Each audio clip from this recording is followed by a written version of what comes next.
Here, and it means that the front runner for the Republican nomination for president is now facing serious legal battles on multiple fronts. I'm an innocent man. I'm an innocent person. The former president tonight saying the federal indictment is politically motivated as he faces now a second unprecedented prosecution. They come after me because now we're leading in the polls again by a lot against Biden and against the Republicans by a lot. The Department of Justice is going to need to lay out a clear case as to why he violated the law, regardless of what party he is a member of, and to show that he intended to do it and he was doing it in violation of the law. News Center 5 legal analyst Greg Henning says prosecutors will be methodical. Last August, an FBI search of Trump's Florida estate recovered dozens of documents despite his claims that they had already been turned over.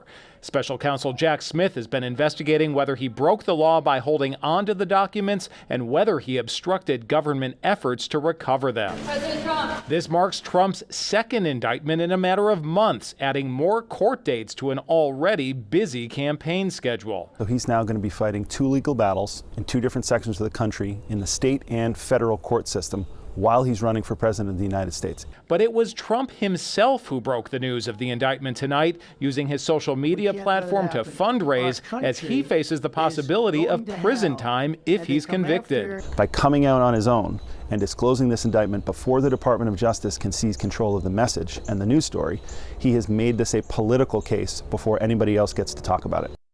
And sources are telling ABC News that the 7 counts are expected to include willful retention of national defense information, conspiracy, a scheme to conceal, and false statements and representations.